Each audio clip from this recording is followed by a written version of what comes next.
Hi, it's John. Welcome back to FinTech Plus. Thanks for following us again. I'm very pleased to be joined today by Lana Brandorne. She is the head of FinTech programs at Invenio Growth. Hi there, Lana. How's it going? Hi, John. Thanks for having me here today. I'm doing really good, thanks. I'm very pleased that we have this sort of technology and everybody is on the internet these days because it makes it much easier to connect with you all the way over. You're in Stockholm, right? I'm based in Stockholm. I live in Stockholm currently. I'm in Spain because Stockholm has a really bad weather. Oh, well, that's even better to hear. Well, thank you for the technology in that case. But I wanted to talk a little bit about what you do in Stockholm, and I thought maybe we could get started by you giving a bit of an introduction to yourself and your background. Absolutely. I moved to Stockholm about 6 years ago. I was working within sustainable development projects, and Stockholm, Sweden, being known for its sustainability practices and impact, I thought that is a great place to go to. And kind of by accident, I got tossed into this startup world. I got an offer to job in one of the leading tech hubs, Sub 46, where I spent about 3 years working with various startups in various industries, and I found my interest for what fintech has to offer. I do think that the entire society is, of course, based on economy and financial access, and in order to really build an equitable world and a good place to be, fintech can help us get there. And after leaving the Sub 46, I joined a fintech hub, though short-lived. It went bankrupt a few months after, and that kind of sparked the initiative for me to start the Stockholm Fintech Week. It's an annual conference, 5 days in Stockholm, covering 10 different fintech tracks. We have about 700 people attending typically. And I also was part of starting the new Swedish FinTech hub called Fintech. After that, I joined the fintech company called Instantor, who were helping lenders in 25 markets to access and analyze borrower transactional data. That got bought by Tink, open banking company here in Sweden, on its way to become a unicorn. And about 9 months ago, I joined Invenio Growth. Invenio Growth is a challenger consultancy born out of FinTech VC firm. And what we do, we help enterprise transform.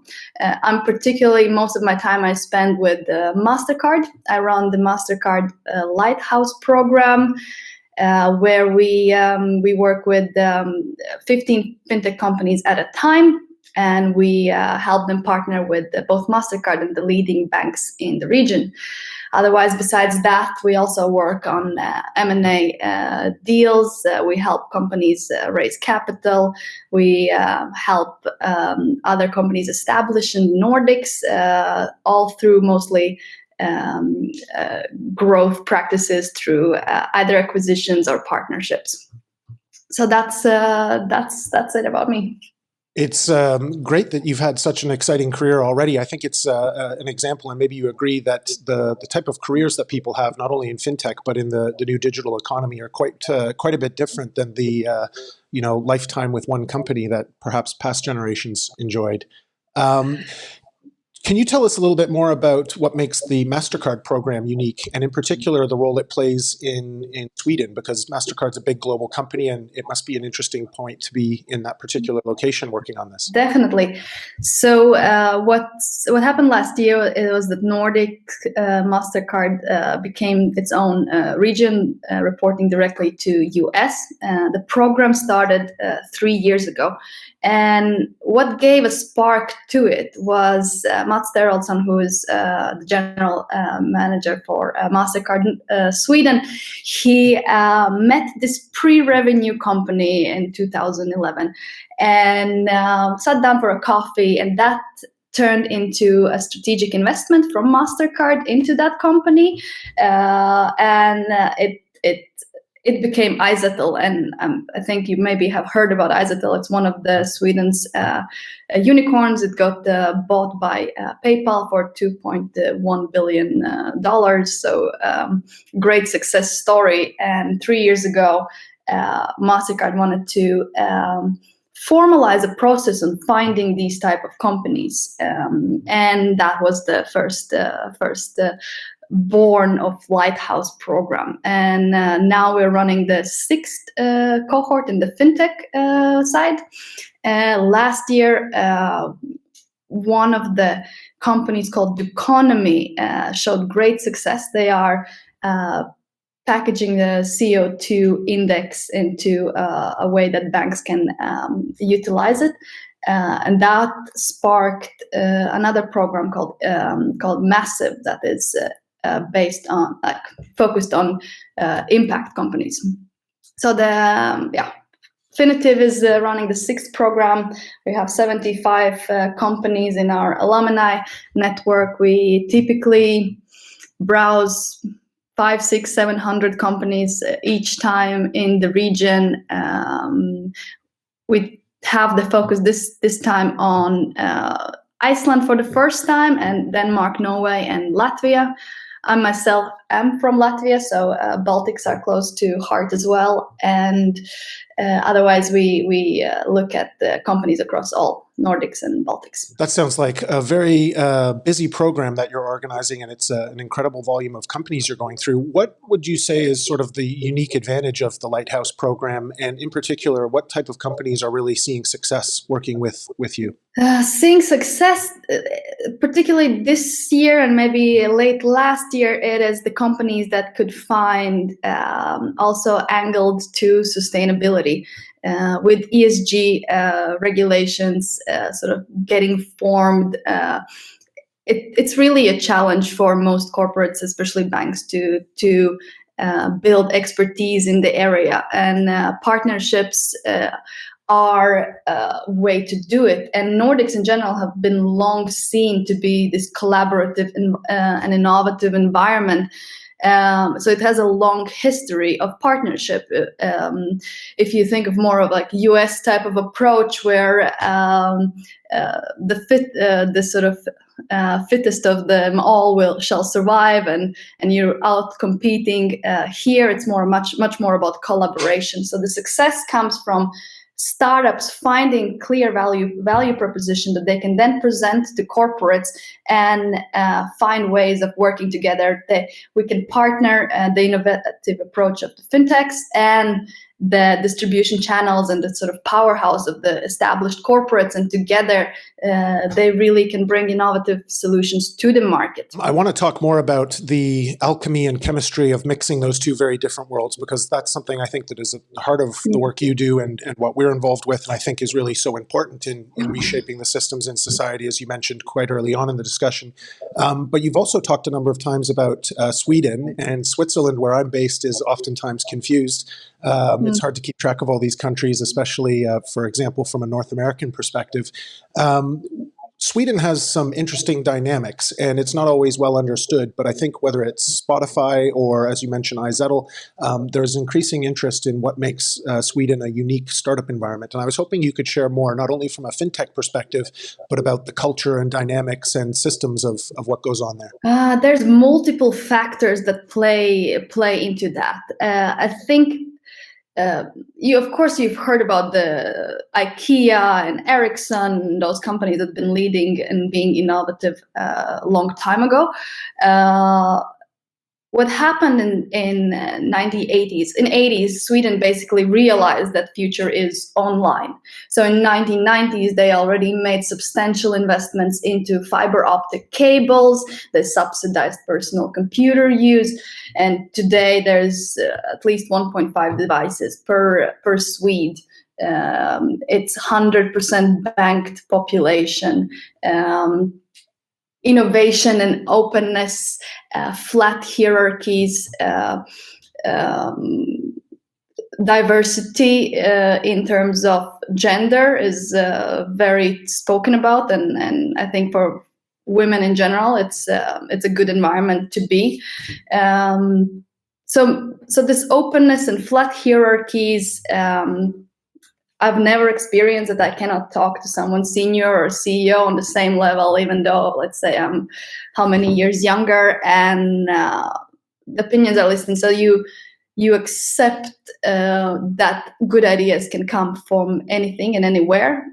They are doing, even in school, part of the curriculum is to start a company when you're 16. So most Swedes, not only they got access to the to internet and being online, they also are actively being prompted about entrepreneurship as a career choice. And where I come in Latvia, that wasn't really an option that they promoted in school. Go start your company at the age of 16 wasn't a thing. While here it's really normal. How does Sweden connect internationally? Can you talk a little bit about that? Because you talked about locally how ideas and flat hierarchies are two dynamics that fit well together and enable things. But Sweden also is connecting internationally. You're somebody who's chosen to relocate to Sweden. Can you talk a little bit about how it connects to the rest of the world? Technology is definitely exported across the world. Companies are born global from day one. I think that's true for most Nordic, Baltic, and also probably Switzerland. The market is simply not big enough, so you need to think about expanding early on. In terms of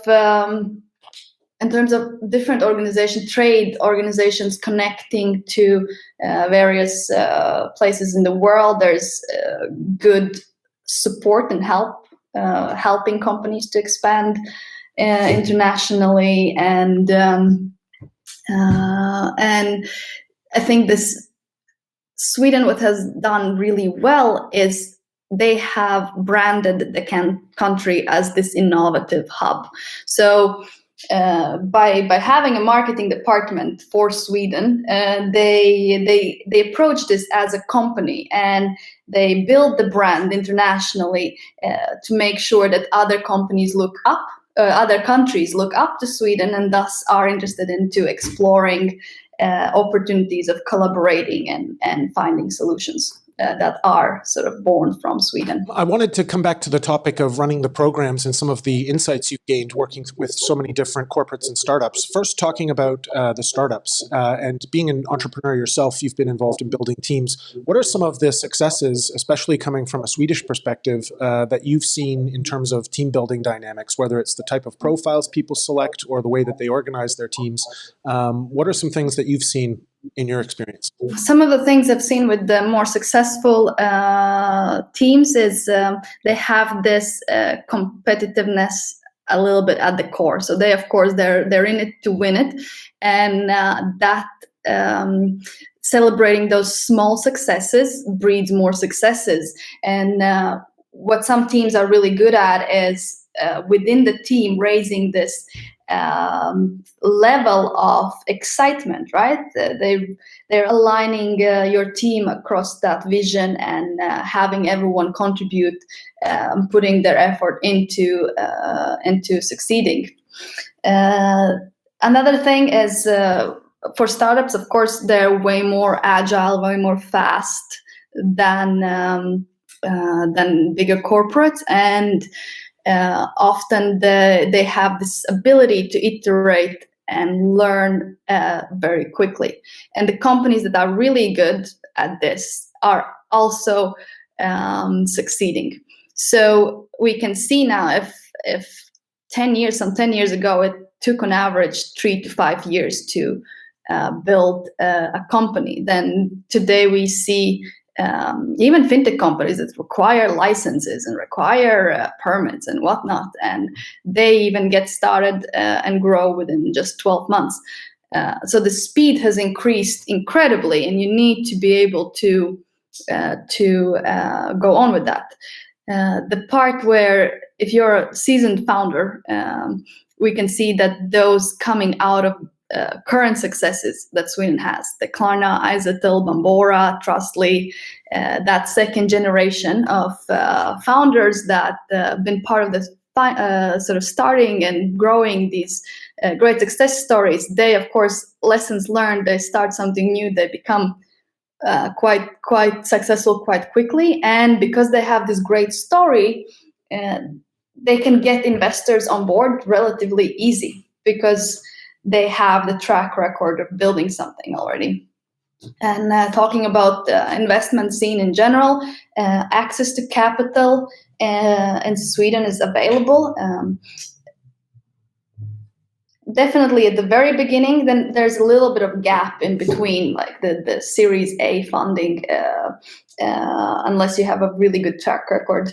It's a bit harder to come by, but this early stage funding and then late stage funding capital is flowing into Sweden. It's interesting that you mentioned that growth funding gap, the famous Valley of Death. That's a part where we really focus a lot on because of the internationalization aspect of things. These are usually companies that have some early stage success, clients in a home market, but as you were saying earlier, they should really have global ambitions and be looking at more ambitious goals. And when you start to cross borders or go through the Valley of Death in a startup life cycle, it is a challenging phase, and that's really where a lot of the interesting work of turning a good idea into a successful business has to be done. So we're always fascinated to learn more about that. And actually, to that point, when it comes to developing your business through corporate collaborations or corporate sales, let's say, what are some of the secrets to that messy space that you've seen? Because some people think accelerators are the greatest ever, and other people are a bit more cautious about the way they can be, I think, sometimes a drain on the resource of a company that might be better focusing on their own work. What do you think is really key to making those open innovation collaborations effective? I get challenged with the part where accelerators are draining of resources, and to a degree, I think it's more for earlier stage companies. And what's great about Mastercard Lighthouse is that it's not an accelerator. We are fully focused on facilitating partnership discussions between tier one banks in the region, Mastercard, and those innovative fintechs. So I don't know if there is a secret sauce to it, but a more mature company will have better success with an established partner. It is simply really difficult for a bank to work with an early stage company. Like if you think of banks, their whole value proposition is that they are de-risking everything. So taking a big risk, moving fast is not part of their DNA. And I don't know if this is true globally, but at least in Sweden, no bank wants to be the first bank. They're happy to be the second, happy to be the third, likely don't want to be the last, except we have Handelsbanken, and they have famously positioned themselves to be the last bank to adopt new technology, which is interesting position to take as well. But no one wants to be the first one, especially if you think of like the markets that are the verticals that are more saturated right now. It's quite a lot about identity, onboarding.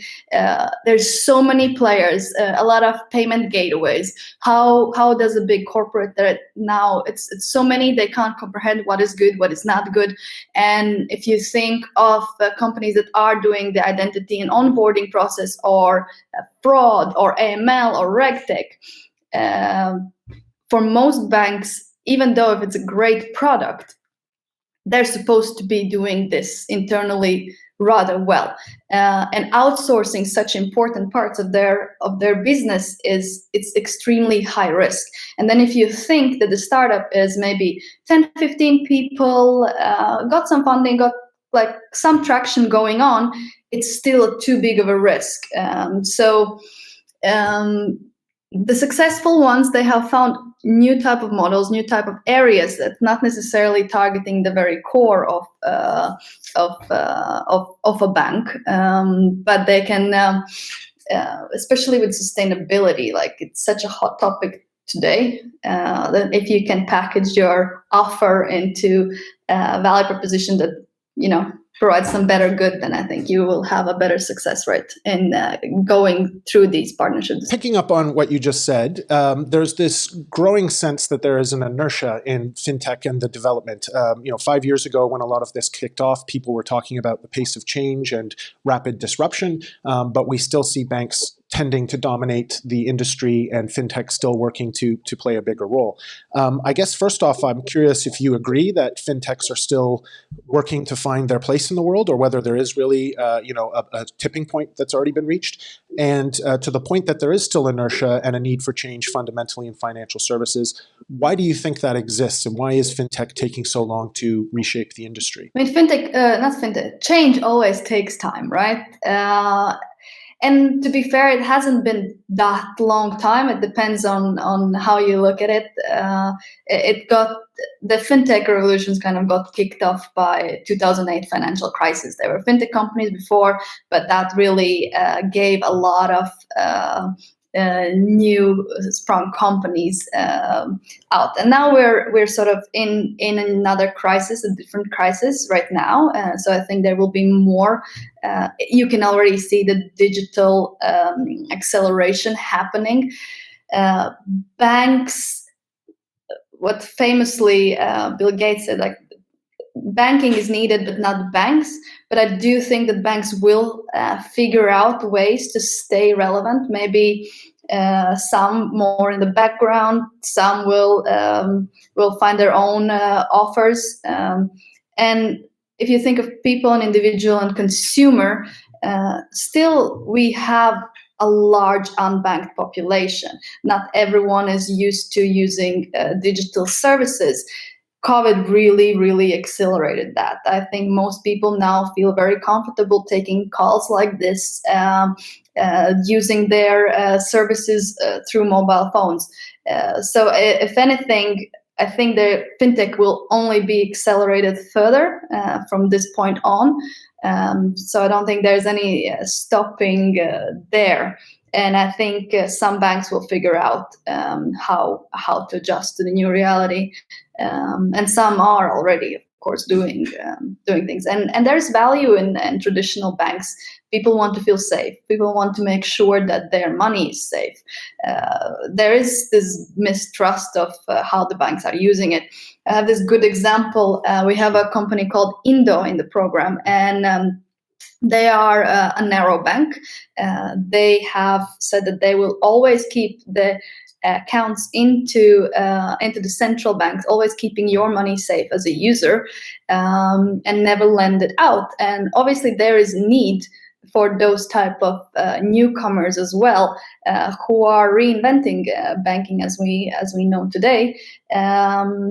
But finance is a very complicated ecosystem, and for the average Joe and Jolene, they are looking for a convenient experience, something that makes them feel safe, something that's not complicated. So whoever will be able to provide that will eventually win. Well, it's interesting to see how it all develops. I tend to agree with everything you're saying, and I always chuckle when people say that, fintech is waiting to catch up. If you look at some of the market valuations, they're increasingly huge, and the momentum behind capital raising, the story that they're telling, and the way that they're engaging customers has shifted. But at the same time, much like other institutions from the past, banks do still carry a lot of value, and whether it's transferring it into the new industry or playing a continuing role in preserving some good value of the past, I think you're right that banks do serve an important role.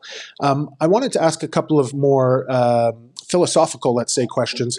You mentioned earlier that the topic of financial inclusion and sustainability has been a hot one, but I think it's also a pretty fundamental one about what's going on with fintech and the importance of it in the wider society. How do you look at financial inclusion and sustainability in the work that you're doing? Yeah, I mean, if you think historically, good financial services have been available to those with a lot of money. And what fintech is changing that is this access part. And we are nowhere near to be financially inclusive. And there's definitely a lot more challenges coming up. If you think of Sweden is on the track to become cashless. Central bank is working on an e-krona. And of course, there's discussion sparked among among banks is they are concerned if there's a potential that they become obsolete if a central bank launches their own e-currency accounts and people start shifting their money, the current accounts into the central bank and hold it into an e-krona. It will deplete the funds of the banks, and that will destabilize the system, right? So I think we need to think very carefully about the decisions that we make. How will digital impact those that either do not want to have want to have digital money, or they are not able to. Maybe they are unbanked. Maybe they simply don't have the internet access, or maybe even electricity, right? So there is these challenges that we need to think very carefully. What impact will they leave on the vulnerable? So it's. I think there's a lot of opportunities, but there's also, we don't want to alienate people. We don't want to exclude people sometimes things can be counterproductive. We want to include everyone, but by including everyone, we exclude some. And so it's a difficult question to answer on how to make that happen. Do you see those as only sort of ethical topics, or do you also see them as good business, financial inclusion, being more sustainable? Is it just about ethics, or is it a business case as well, in your perspective? It's both. You can see the companies that have taken that angle, that they are building sustainable business models. And when I think of sustainability, I don't necessarily only mean of climate change. I do think of sustainability as having a sustainable business model. You can never give from a half-empty cup. And that's something that I've learned. I used to work on an NGO, and the way they operated, of course, they are doing good. But if you think of the funds that take in operationally run the NGO, and then the ones that actually get allocated to whatever the good they're doing, it's disproportionate, right? So if you think of a business that can make money and also do good at the same time, everyone wins in that, and the business cannot continue without having a sustainable business model. It cannot grow. So it needs to be balanced out in that way. I want to ask another similar question, but something that I find interesting in a lot of these topics is the inherent nature. I think you've said this actually earlier on, that fintech is actually part of the solution to some of these big challenges. And I thought it would be interesting, although I always feel awkward talking about this because to me it seems obvious that it shouldn't be so much of an issue. As a woman who's working in fintech, which is the meeting of two very male-dominated industries, and when you combine that with entrepreneurship, which oftentimes can be a very macho type of an environment. How do you see the topic of gender and inclusion in the work that you do and the complicated world that's evolving in fintech? I think various perspectives are important if we want to build good businesses. And I would like to challenge you to think of diversity more than just gender, right? We have a lot of people that are within different mental states or different backgrounds, upbringings. We rarely it's simple to talk about diversity, man versus woman, because it's something we can see, and it's easy to quantify.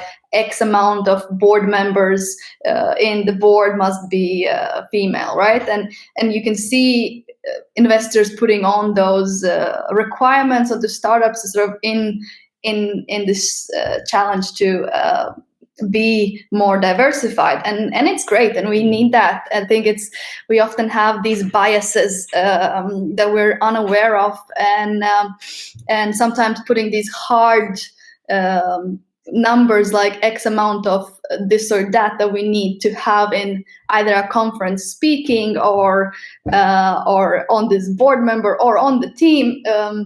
That's easily quantifiable, and we need to be able to measure things.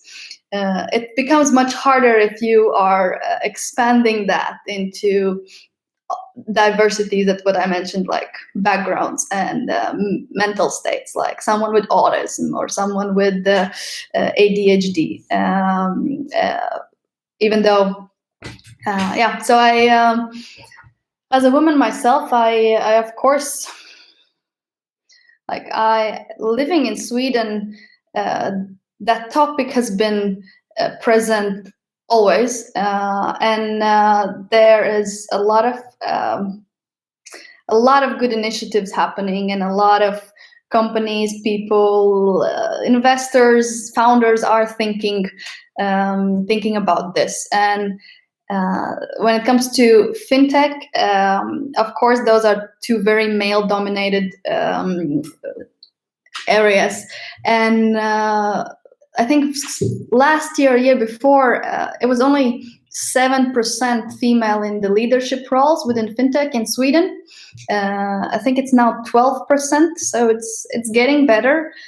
So there's a long way to go, for sure. But I can see a lot of young, inspiring, kick-ass women taking more space and going up. And I think we just need to, like, we want equality, but it doesn't mean that we necessarily need to take over, though. I want, more openness to work together. Yeah, I think being more genuine about where value is in all sorts of different people is something that we hear time and again, whether it's from artists. We were speaking with a Google AI researcher this week as well, who started life as an artist, became a philosopher, and then I think through his own interest in topics like ADD, got involved in neuroscience, and now he's using actually fintech and audit technology to help Google work on keeping their AI in check and making sure that it's not biased and working against its own interests. So it's, I think, a really great way that you, I'm awkward about these topics because I totally agree. Diversity is a broad term, and whether it's a stutter or, you know, some sort of a physical disability or whatever else it might be, it shouldn't get in the way of working together and moving forward ideas to solve challenges. And the contradiction of so much of this is it's actually through solving challenges and differences that we actually innovate and create value. And so to me, it seems like a no-brainer, but I'm very happy to share the message with others that that sort of thing makes sense. Speaking of all of this, I think it's interesting to look at Sweden also as a role model of lifestyle and wellness. And I thought you might be able to share some tips, especially during COVID.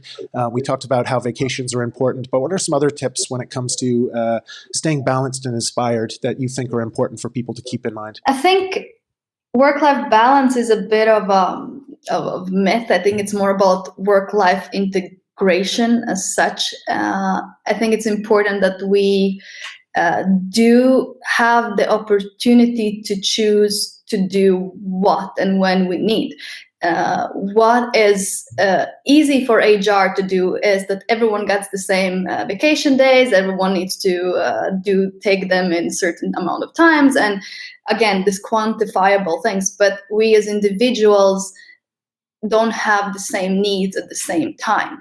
I was just I was staying here with a friend in Spain before, and she works in the space industry, and she's this young, really hungry girl that just wants to take over the world and be successful before she's 30.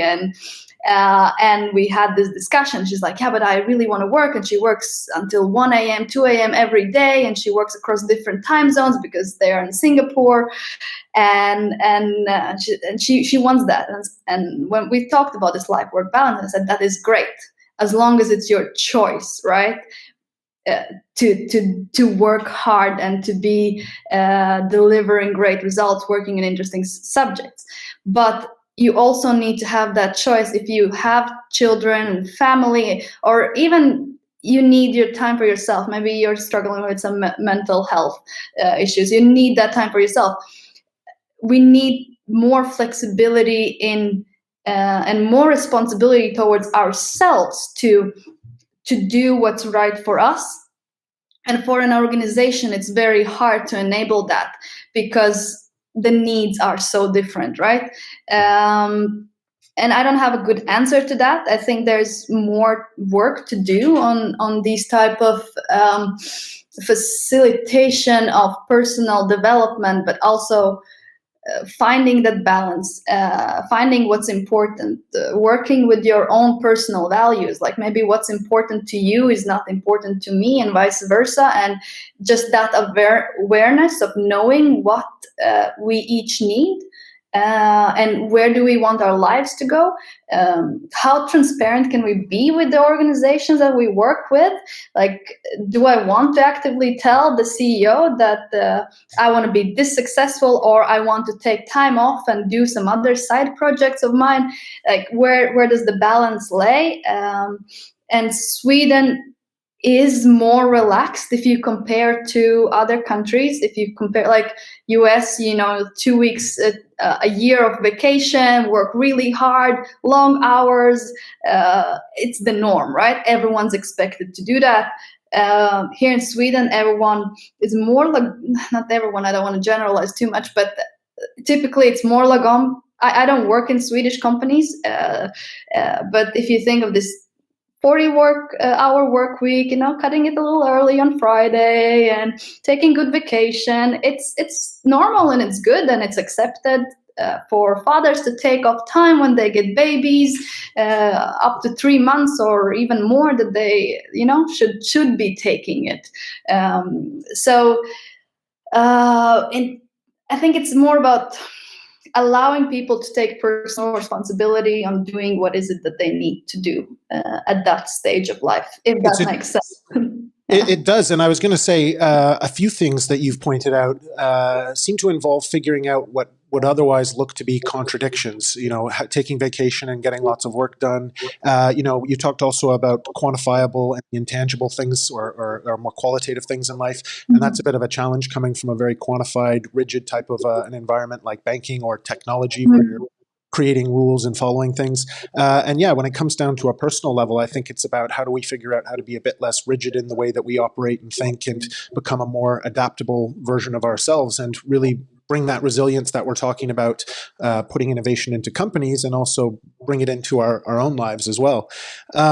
We've given people a lot to think about, and I want to respect the fact that you're on vacation and let you get back to enjoying your time off. Can you, well, not vacation, enjoying some relaxation. Would you have any final messages you'd like to leave with the audience at FinTech Plus, especially coming back to the programs that you're running and ways for those to get in touch with you and do business? People, if anything resonated with you, welcome to reach out to me. The last thought is that I think Sweden has really good collaboration and partnership examples. So those who are looking to study more of that should take a look on what companies in Sweden have done. It's interesting enough, Stockholm has also said that they want to be the impact capital of the world. I know a lot of other countries are more really focusing on fintech as such. It's such a growing area, and everyone wants to have a bit of it. I like the do good side of Stockholm. Welcome to reach out if anything resonated. Great. Well, thank you again, Lana. And for everybody who's interested in doing good and making great business in fintech, it sounds like Stockholm is somewhere you should at least visit and consider. And Lana would be somebody good to help you figure out things once you do get there. Thank you again so much, Lana. It's been a pleasure. Enjoy the trip in Spain, and looking forward to catching up sometime soon in Stockholm. I hope so too. Thank you, John, for having me here today. A pleasure. Again, all the best. You too. Bye.